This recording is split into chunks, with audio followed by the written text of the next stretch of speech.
गद्दारांना गाडूनच मी संपेन।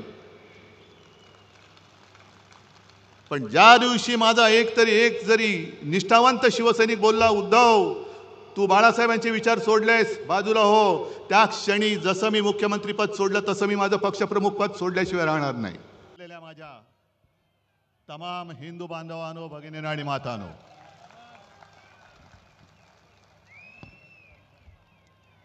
निवडणुकीच्या निकालानंतर पहिल्यांदाच आपण असे समोरासमोर भेटतो आहोत।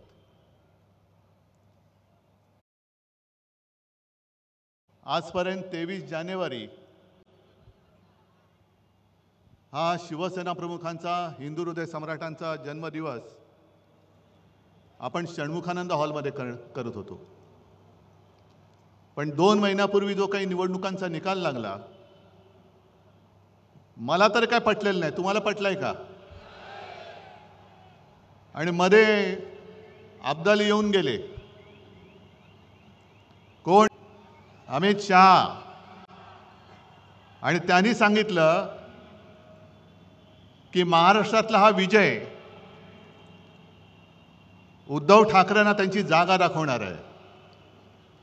ठीक आहे अमित शहाजी, जखमी वाघ काय असतो आणि त्याचा पंजा काय करतो ते तुम्हाला येत्या भविष्यात दिसेल।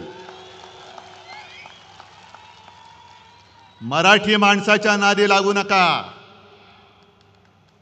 जिथे औरंगजेबाला झुकवलं तिकडे अमित शाह काय कोणती झाड की पत्ती आहे।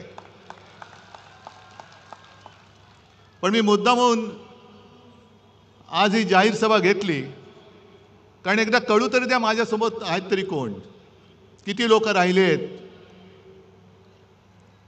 पहिलं मी तुम्हाला विचारतोय, तुमचा सगळ्यांचा माझ्यावरती विश्वास आहे की नाही?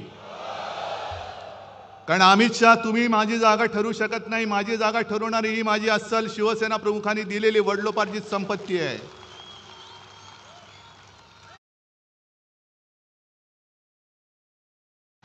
आणि जे शिवसेना प्रमुख बोलायचे की जोपर्यंत तुम्ही शिवसैनिक आहात तोपर्यंत मी शिवसेना प्रमुख आहे, तेच मी सांगतोय की जोपर्यंत तुम्ही शिवसैनिक आहात तोपर्यंत मी तुमचा पक्षप्रमुख आहे। गद्दारांनी वार केले तर उद्धव ठाकरे संपणार नाही, गद्दारांना गाडूनच मी संपेन। पण ज्या दिवशी माझा एक जरी निष्ठावंत शिवसैनिक बोलला, उद्धव तू बाळासाहेबांचे विचार सोडलेस, बाजूला हो, त्या क्षणी जसं मी मुख्यमंत्रीपद सोडलं तसं मी माझं पक्षप्रमुख पद सोडल्याशिवाय राहणार नाही। आणि मला खात्री आहे की ज्या पद्धतीने संपूर्ण महाराष्ट्र मला त्यांच्या परिवारातला एक सदस्य मानतो, मला त्यांचा कुटुंब प्रमुख मानतो, तो माझा महाराष्ट्र, तो माझा मुंबईकर एवढा निष्ठुरपणे, एवढा निर्दयतेने माझ्याशी आणि जीवाला जीव देणाऱ्या शिवसेनेशी वागू शकत नाही। ठीक आहे, हार जीत होत असते, पण मुळामध्ये हा विजय, जसा पराभव आम्हाला धक्का देणारा होता तसा विजय सुद्धा भाजपच्या अनेक लोकांना अजून पचत नाही की आपण जिंकलो कसे। काहीतरी गडबड घोटाळा नक्की आहे, ईव्हीएमचा तर नक्कीच आहे, पण एक साधा प्रश्न आहे की ज्या अमित शहानी संपूर्ण सरकारी यंत्रणा वापरून 2.5 वर्ष आपल्या महाराष्ट्रावरती घटनाबाह्य सरकार लादलं, ते असा तसा महाराष्ट्र आपल्या हातातून सुटू देतील? आणि एक तर महाराष्ट्राने मोदींच्या अश्वमेधाचं गाढव लोकसभेत ज्या पद्धतीने अडवलं, तो फटका अजून त्यांच्या वर्मी जो घाव बसले त्यातनं अजून ते उठत नाहीयेत। आणि त्यांना पक्क माहिती होतं की ज्या क्षणी महाराष्ट्र आपल्या हातातनं जाईल त्या क्षणी दिल्ली कोलमडणार आहे। जर महाराष्ट्राचा निकाल सर्व जनतेच्या मनासारखा लागला असता तर आज दिल्लीतलं सरकार कोलमडलेलं तुम्हाला दिसलं असतं। ही महाराष्ट्राची ताकद आहे। आणि पहिला प्रथम जरा अमित शहांचा थोडा समाचार घेतो, कारण घ्यायलाच पाहिजे, उद्या परत येत आहेत। कुठे मालेगावमध्ये जात आहेत का आणखीन कुठे जात आहेत, काय काय बोलून गेल्यात, काल काय बोलले त्याचा मी आज समाचार घेईन, उद्या काय बोलणार त्याचा मी परवा समाचार घेईन, पण समाचार मी घेणार, मी नाही सोडत। कारण अफजल खानाचा पोवाडा तुम्ही ऐकलात ना, मिठी मारू तर प्रेमाने मारू, पण पाठीत वार केला तर मात्र वाघ नखं काढू. हा महाराष्ट्र आहे, हा महाराष्ट्र आहे आणि ही महाराजांची शिकवण आहे. अमित शहाजी, तुम्ही जे काय बोललात की शरद पवारांना त्यांनी जी काय दगाबाजी केली होती 78 साली, त्यानं 20 फूट जमिनीच्या आत गाडले. आता 78 साली माझं वय काय होतं, अमित शहाचं वय काय होतं, पण त्यांना ही कल्पना नसेल की 78 साली शरद पवारांनी जो काही पुलोदचा प्रयोग केला होता आणि ती जी काय दगाबाजी केली होती, त्या दगाबाजीमध्ये जनता पक्ष म्हणून भारतीय जनता पक्ष सुद्धा सामील होता. आणि त्यांच्या हसू अडवाणी नावाचा इसम माणूस जे आपले चेंबूरमधून निवडून यायचे, ते त्या पुलोदच्या दगाबाजी केलेल्या सरकारमध्ये मंत्री होते. म्हणजे दगाबाजीचं राजकारण तुम्ही सुरू केले, खतपाणी तुम्ही घालताय. अगदी सुरुवात करायची झाली तर कुठून करता येईल, मला एवढ्या मागे जायची आवश्यकता नाही. श्यामाप्रसाद मुखर्जींपासून सगळं काढता येईल. जनता पक्ष सुद्धा जो इंदिरा गांधींच्या हुकुमशाहीच्या विरोधात, आणीबाणीच्या विरोधात निवडून आला होता, जनतेने निवडून दिला होता, तो जनता पक्ष सुद्धा फोडण्यामध्ये तेव्हाचा जनसंघ हा आघाडीवरती होता. ही दगाबाजीची बीज ही अमित शहाजी तुमच्यामध्ये आहेत, तुमच्यामध्ये, आमच्यामध्ये नाही. दगाबाजी महाराष्ट्र कधी करू शकत नाही. पण मधल्या काळात तो जो काही त्यांनी प्रचार केला, एक असं म्हटलं जातं, मी बीकेसीच्या सभेमध्ये म्हटलं होतं की पंकजा मुंडे त्या सगळ्या विधानसभेच्या काळात बोलल्या होत्या की भाजपचं सगळं वेगळं असतं बाबा, बाहेरच्या राज्यातून 90,000 लोक आणलेत, तेव्हा गुजरातमधनं आणलेत. मग काही जण असं म्हणतात की ते RSSचे कार्यकर्ते होते. म्हटलं ठीक आहे असतील, पण आता ते 90,000 कुठे गेले? समजा जो शिवसैनिक आपत्ती काळामध्ये मुंबईकराच्या जीवाला जीव देतो, धावून जातो, जीव वाचवतो, ते 90,000 जे काय RSSचे असतील तर कार्यकर्ते आता धावून येतील? मग मुलाला शाळेत ॲडमिशन पाहिजे, कुठे काहीतरी दंगली झाल्यात, रुग्णाला हॉस्पिटलमध्ये ॲडमिट करायचंय, रक्त पाहिजे, RSS वाले देतील? 90,000 लोक जी काय बाहेरून सगळी उपरी आणली होती, त्याच्यापैकी एक तरी माणूस रक्तदान करेल की गोमूत्रदान करेल, हे तुम्ही विचारा. कारण ते करू शकतात. अत्यवस्थ जर का रुग्ण असेल, त्याला रक्त पाहिजे असेल, शिवसेनेकडे आला तर शिवसैनिक जर का ग्रुप मॅच होत असेल तर तो त्याची जात पात पंथ न बघता रक्तदान करून टाकेल आणि त्याचा जीव वाचवेल.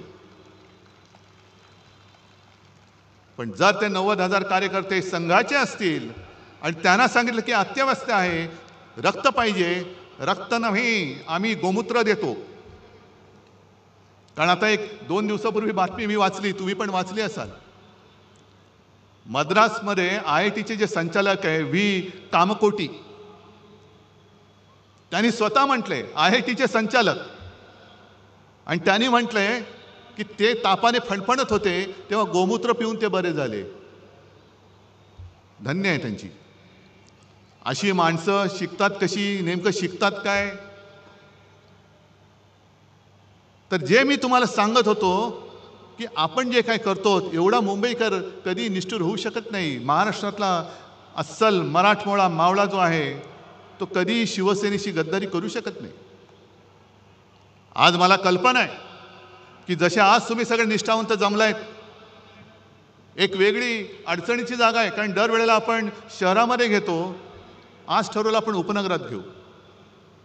येण्या जेवण्याची गैरसोय, त्याच्याबद्दल दिलगिरी व्यक्त करतो. कारण मी येताना सुद्धा खूप लोक चालत येत होते. किती वाजल्यापासून तुम्ही बसलायत? पण ही सगळी अडचणीची जागा असून सुद्धा सगळे निष्ठावंत इकडे आलेत. तुम्हाला खरंच मनापासून धन्यवाद देतोय. कारण मी लढतोच आहे तुमच्या ताकदीसाठी, तुमच्या ताकदीमुळे.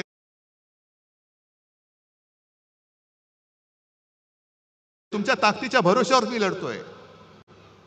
वांद्र्याला तिकडे गद्दारांचा मेळावा सुरू आहे.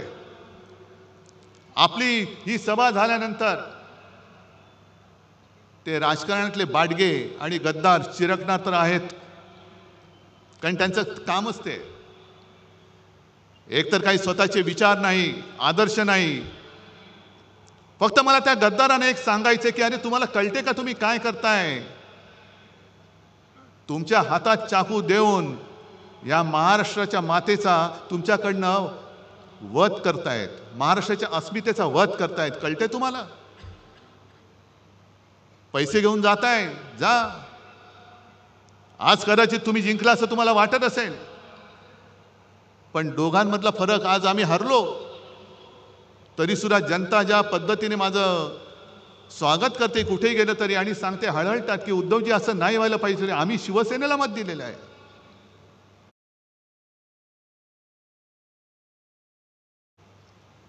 गद्दार जिंकले असतील, कारण त्याने जिंकवणारे अमित शहा तिकडे बसलेत, संपूर्ण बेकायदेशीररित्याने सरकारी यंत्रणा वापरल्या, निवडणूक आयोग वापरला. जोपर्यंत अमित शहा तिथे आहेत तोपर्यंतच तुमचं तिथे बसणं आहे. एकदा का महापालिका निवडणुका होऊ द्या, मग यांची काय विल्हेवाट लागते ते बघा. आणि आत्ताही दिसायला लागले. म्हणजे ज्या पद्धतीने जी वागणूक 2.5 वर्ष यांना मिळत होती मुख्यमंत्री म्हणून, आता बसायचं तर बसा, नाही तर गावी निघून जा. मग ते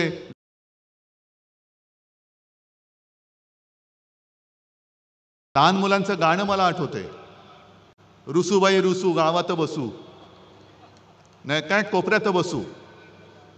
तसं यांचं झालंय. पाहिजे ते मंत्रीपद देत नाही, रुसले, गेले गावी. डावसला नेलं नाही, गेले गावी. खुर्ची बाजूला ठेवली नाही, गेले गावी. म्हणजे रुसूबाई रुसू, गावात जाऊन बसू.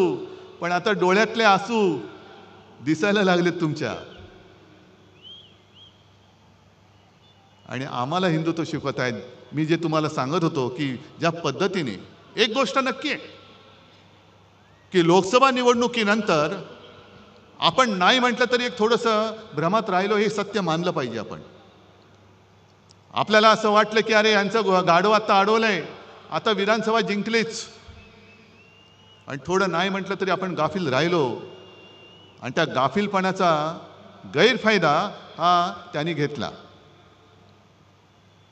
पण त्या काळामध्ये त्यांनी जो काही एक अपप्रचार केला, म्हणजे मी नेहमी जे बोलतो, लोकसभा आणि महाराष्ट्राच्या विधानसभेच्या वेळेला मी जमलेल्या माझ्या तमाम हिंदू बांधवांनो, भगिनींनो आणि मातांनो हे बोलायच्या ऐवजी मी जमलेल्या माझ्या तमाम देशभक्त बांधवांनो, भगिनींनो आणि मातांनो आणि महाराष्ट्रप्रेमी बांधवांनो, भगिनींनो आणि मातांनो बोलत होतो. काय चूक आहे त्याच्यात? काय हिंदू देशप्रेमी नाहीये?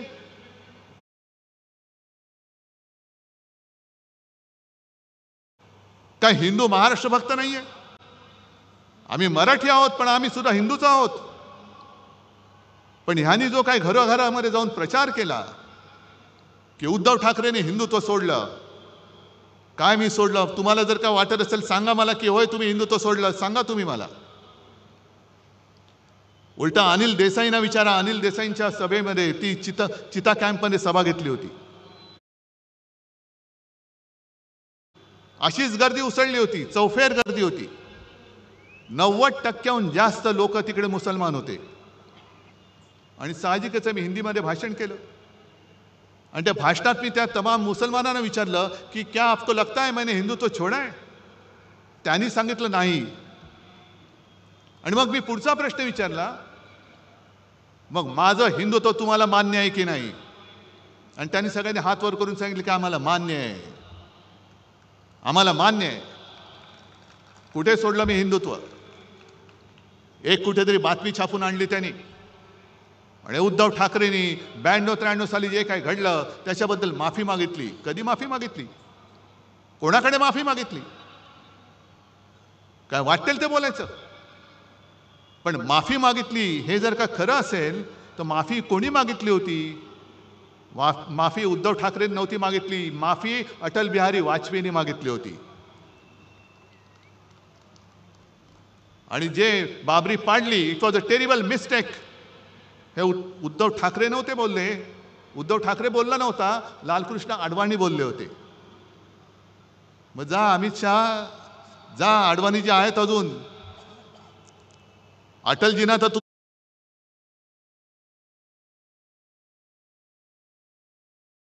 तुम्ही केव्हाच गुंडाळून टाकले, अडवाणींना सुद्धा तुम्ही बाजूला करून टाकले.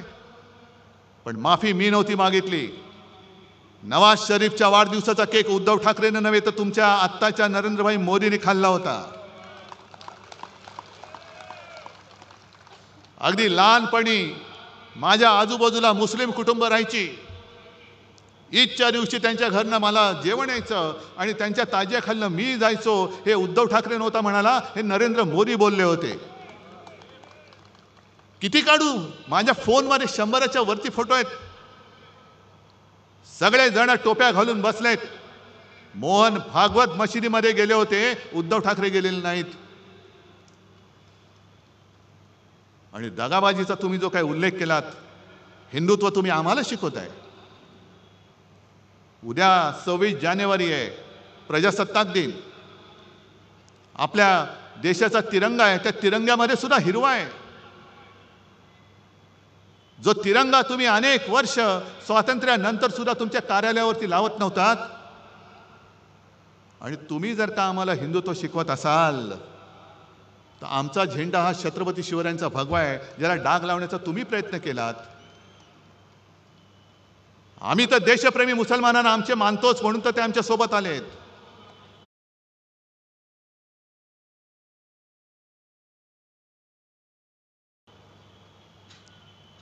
पण देशप्रेमी मुसलमानांनी तुमच्या विरोधात आमचं हिंदुत्व मान्य करून आम्हाला मतदान केलं म्हणून तुमच्या पोटात एवढा जर का पोटशूळ असेल आणि तुम्हाला जर का इस्लामचा आणि सर्व देशप्रेमी मुसलमानांचा सुद्धा द्वेष असेल तर अमित शहाला मी जाहीर आव्हान देतोय, तुम्ही तुमच्या भाजपच्या झेंड्यामधला हिरवा काढून दाखवा. तो काढा, पहिला हिरवा काढा आणि मग आम्हाला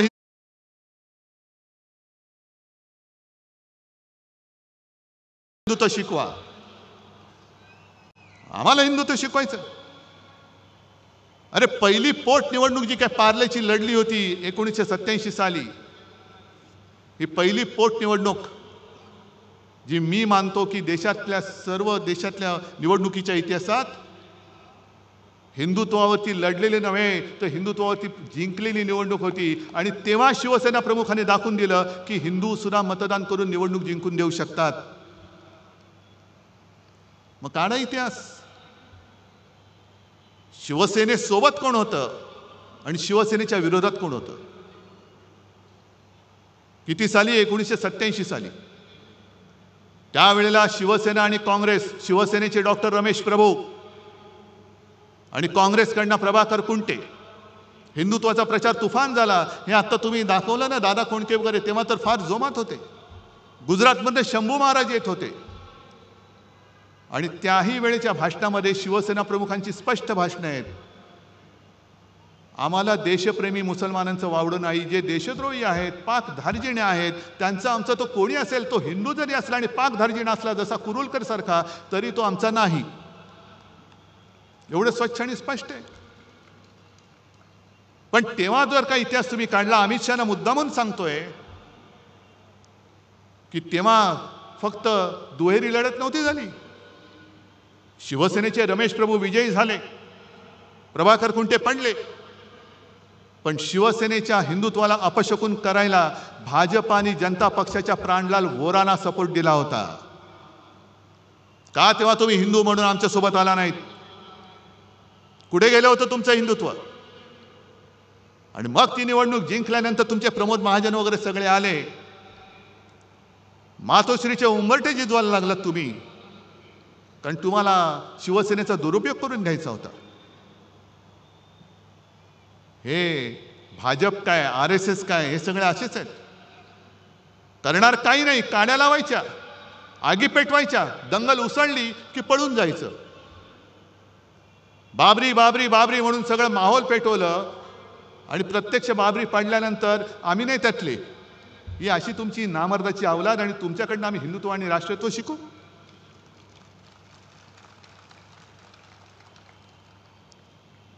आणि तीच ती निवडणूक होती. हिंदुत्वाच्या मुद्द्यावरती शिवसेना प्रमुखांचा आणि नंतर सुभाष देसाईंचा पण त्या निवडणुकीत शिवसेना प्रमुखांचा मतदानाचा अधिकार काढून घेण्यात आला. तीच ती निवडणूक होती ज्याच्यामुळे शिवसेना प्रमुखांना आयुष्यात कधी निवडणूक लढणारच नव्हते, पण त्यांना निवडणूक लढवण्यापासून 6 वर्ष लांब ठेवण्यात आलं आणि तो निर्णय अंमलात आणला तेव्हा काँग्रेसचं सरकार नव्हतं, अटल बिहारी वाजपेयींचं सरकार होतं. आणि आज तुम्ही आम्हाला बाळासाहेबांचं प्रेम शिकवताय. हे खरं आहे की 2000 साली छगन भुजबळ इथले गृहमंत्री असताना त्यांनी शिवसेना प्रमुखांच्या अटकेचा प्रयत्न केला होता. नंतर सगळं मिटलं, ते स्वतः घरी आले, सगळं झालं. पण ते जेव्हा अटक करायला निघाले होते तेव्हा अडवाणी, जर मी विसरलो नसेन तर देशाचे उपपंतप्रधान होते, गृहमंत्री होते आणि शिवसेना प्रमुखांना जर अटक केली तर राज्यामध्ये आगडोंब उसळेल, तो उसळू नये म्हणून त्यांनी सीमा सुरक्षा दल किंवा केंद्रीय राखीव दल जे आहे ते शिवसेना प्रमुखांनी त्यांना अटक झाली तर दंगल उसळली तर बंदोबस्त करायला भाजप सरकारने महाराष्ट्रात पाठवलं होतं. हे तुमचं बाळासाहेबांचं प्रेम. ताडायची झाली तर तुमची साल्टी खूप ताडता येतील. एवढी साल्टी निघतील की तुम्ही गावात फिरायच्या लायकीचे राहणार नाहीत. त्याच्यामुळे तुम्ही आमच्या अंगावर येण्याचा प्रयत्न करू नका. आज 23 जानेवारी आहे, काल 22 जानेवारी होता. बरोबर 1 वर्षापूर्वी अयोध्येच्या मंदिराचं लोकार्पण करण्यात आलं. अरविंद, मला वाटतं तुम्ही काल परवा जाऊन आलात, अजूनही त्या मंदिराचं बांधकामच पूर्ण झालेलं नाहीये. आणि काय उन्माद चढलाय, जय श्रीराम जय श्रीराम जय श्रीराम. अहो, तेव्हा जर का शिवसैनिक उतरले नसते तर तुम्ही नसतातच, ते सोडा. पण जय श्रीराम जसं आम्ही बोलतो, आम्ही हिंदूच आहोत, पण आम्ही जसं जय श्रीराम बोलतो तसं तुम्हाला सुद्धा जय शिवराय बोलावंच लागेल. महाराष्ट्रामध्ये तुम्हाला जय शिवाजी जय भवानी बोलावंच लागेल. तुम्ही म्हणाल हे काय जय श्रीराम पुरे नाही. जसं जय हिंद नंतर जय महाराष्ट्र बोलतो तसं जय श्रीराम नंतर जय शिवराय बोललाच पाहिजे. कारण प्रभू श्रीराम कधी होऊन गेले, त्यांच्या जन्मभूमीवरनं वाद झाला, पुन्हा मंदिर बांधलं, त्यांनी राक्षस मारले होते, रामराज्य आणलं होतं. पण आमचं दैवत छत्रपती शिवाजी महाराज जर का जन्माला आले नसते तर मोदी काय, अमित शहा काय, कोणीच जय श्रीराम बोलू शकलं नसतं. म्हणून पहिलं त्यांचा जय जयकार करा आणि मग जय श्रीराम बोला. महाराष्ट्रामध्ये तरी मी जय शिवराय आणि जय श्रीरामच बोलणार, कारण आम्ही भाजपसारखे कृतज्ञ नाही होत. जन्मदात्या बापाला आम्ही विसरू शकत नाही. शिवाजी महाराजांनी मग त्या फिल्ममध्ये सुद्धा बघितलं ना, हिंदवी स्वराज्य स्थापन नसतं केलं आणि औरंगजेबाला मोकाट सोडला असता. अगदी शिवरायांच्या नंतर सुद्धा संभाजीराजांच्या त्या निर्घुण, ज्याचं वर्णन सुद्धा करायला जीवावर येतं, हत्येनंतर 26 वर्ष ताराराणींनी म्हणजे महाराष्ट्राने औरंगजेबाला झुंजवत ठेवला नसता तर गुजरात पहिलं पटकन औरंगजेबाच्या चरणी लीन होऊन गेलं असतं. सगळं संपूर्ण हिंदुस्तान हिरवा झाला असता. त्याच्यामुळे जय शिवराय हे बोललंच पाहिजे. जर कोणी तुम्हाला जय श्रीराम बोललं त्याला सांगायचं जय श्रीराम जय शिवराय, जय शिवाजी जय भवानी. कारण हा महाराष्ट्र आहे. दरवेळेला आम्ही इतिहासाचे दाखले देतो. अगदी हिमालयाच्या मदतीला सह्याद्री धावतो म्हणजे कोण धावतं? हिमालयाच्या मदतीला सह्याद्री धावतो म्हणजे कोण धावतं? सह्याद्री म्हणजे तुम्ही आहात. ज्या सह्याद्रीने छत्रपती शिवरायांना, जसं बाबासाहेब पुरंदरेंच्या त्या सगळ्या शिवराज्याभिषेक किंवा शिवछत्रपती त्या आहे ना महानाट्यामध्ये, तो सह्याद्री त्यांना सांगतोय की माझ्या कानाड दडा, माझ्या छातीवरती खेळा. म्हणजे त्यांनी संपूर्ण सह्याद्रीचा वापर हा लढाईसाठी करून दिला. सह्याद्री होता, कडेकपारे होत्या आणि त्या कडेकपाऱ्या होत्या म्हणून अफजल खानाचा पुतळा निघाला. कारण हे सगळं वीरश्री जी आहे ती महाराष्ट्राच्या मातीच्या कणाकणामध्ये. नुसती एक निवडणूक तुम्ही जिंकला असेल तुम्हाला वाटत असेल म्हणून महाराष्ट्र नाही संपत. ते बघितलं ना इतिहास, सगळे गड किल्ले मिर्झा राजे जयसिंग हिंदूच, हेच आपलं दुर्दैव. आपल्याला हे उपरे नाही हरवू शकत, पण आपल्यातले गद्दारच जे आज आपल्यावरती त्यांनी पैसे देऊन वगैरे लालूच दाखवून फोडलेत, तेच आपल्यावरती सोडलेत आणि तेच आपल्या अंगावरती वार करतायत. मिर्झा राजा जयसिंग सुद्धा हिंदूच होता, पण मी म्हणेन गद्दार होता. आणि त्या गद्दारीला शेवटी काय करणार, एवढं प्रचंड सैन्य घेऊन आला. छत्रपती शिवाजी महाराजांना सुद्धा आग्र्याला जावं लागलं. सगळ्यांना वाटलं असेल अगदी तेव्हा जर का गोदी मीडिया असता तर सांगितलं असतं की खतम, सगळं हिंदुत्व वगैरे काही नाही, शिवाजी महाराजांचा काळ संपला, सगळं त्यांनी सांगितलं असतं. पण त्याच्यानंतर सुटून येऊन औरंगजेबाच्या छाताडावरती हिंदवी स्वराज्याचा भगवा रोवणारा हा महाराष्ट्र आहे, हे अमित शहाने विसरू नये. आणि जर त्यांच्यामध्ये थोडी तरी लाज लज्जा शरम असेल तर ईव्हीएम बाजूला करा आणि बॅलेट पेपरवरती एक तरी निवडणूक घेऊन दाखवा, एक तरी, आणि जिंकून दाखवा.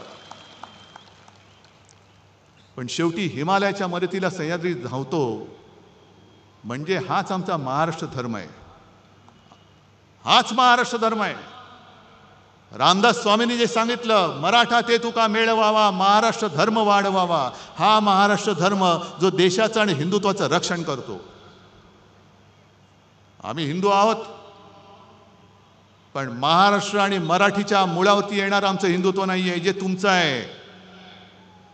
आणि तुम्ही जर का हिंदुत्वाच्या बुरख्या आडून माझ्या महाराष्ट्राची गद्दारी किंवा महाराष्ट्राची अस्मिता खतम करण्याचा प्रयत्न केला तर आम्ही तुमच्या समोर कडवट हिंदू म्हणून आणि महाराष्ट्र अभिमानी म्हणून तुमच्या समोर उभे राहिल्याशिवाय राहणार नाही. हिंदुत्व जोपासणारा आमचा महाराष्ट्र धर्म आहे आणि महाराष्ट्रावरती प्रेम करणारं आमचं हिंदुत्व आहे. तुमचं काय नेमकं ते तरी सांगा. अगदी मोदींच्या मुलाखती आहेत, जो हिंदू इस्लाम का द्वेष करता है वो हिंदू नहीं हो सकता है, हे मोदी बोलतायत.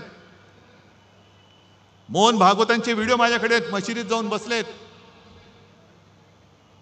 मोदीजी मध्ये आले होते, पोळ्या लाटून गेले. मग हे जर का तुमचं असं असेल तर एक काहीतरी ठरवा, जसं आम्ही सांगतोय. मागे मी एक उदाहरण दिलं होतं, काश्मीरमधला तो जो एक गनमॅन होता औरंगजेब, ज्याला आपल्या सेनेनी म्हणजे देशाच्या सेनेनी शौर्य पदक दिलं. का दिलं तर अतिरेक्यांशी लढला.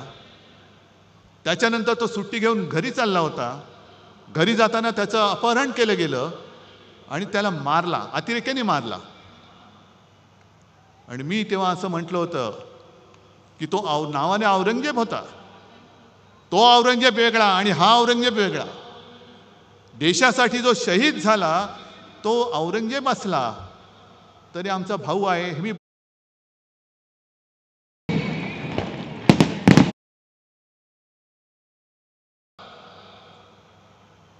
अरे एवढे सगळे तुम्ही भाडोत्री घेतलात तरी सुद्धा तुमचं अजूनही काही भूक भागत नाही. पैसे देऊन विकत घेताय. वामनराव महाडिकांच्या भाषेत बोलायचं तर विकली जाते ती विष्ठा असते आणि शिल्लक राहते ती निष्ठा असते. सगळी निष्ठा माझ्यासोबत आहे. करा त्यांचं तुम्ही सोनखत जरूर करा. आणि आता येत्या काळामध्ये महापालिका निवडणूक येणार आहेत. मी सगळ्यांशी बोलतोय, सगळे मुंबईतले सगळे बोलून झाले, संभाजीनगर नाशिक सगळे झाले. सगळ्यांचं मत आहे की एकटं लढा.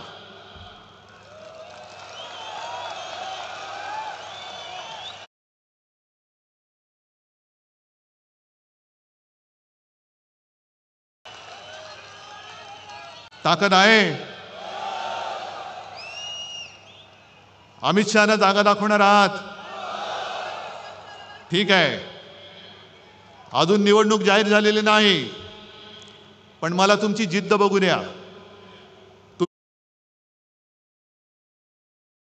तुमची तयारी बघू द्या. ज्या भ्रमात आपण राहिलो तो पहिला त्या भ्रमातनं बाहेर या. आणि ज्या क्षणी माझी खात्री पटेल आपली तयारी झाले, मी कार्यकर्त्यांच्या मनाप्रमाणे निर्णय घेतल्याशिवाय राहणार नाही. पण या वेळेला मला सूड उगवून पाहिजे. सूड सूड आणि सूड. होय, सूड. जो महाराष्ट्राच्या पाठीत वार करतो, जो मराठी आईच्या कुशीवरती वार करतो, तो गद्दार आणि त्या गद्दाराचा वरद हस्त मला महाराष्ट्रामध्ये दिसता कामा नये. आणि जर तुम्ही सगळे शपथ घेऊन सांगत असाल तर जेव्हा वेळ येईल तेव्हा मी एकटा लढण्याचा निर्णय नक्की घेतल्याशिवाय राहणार नाही. आज परत एकदा सगळ्यांना धन्यवाद देतो.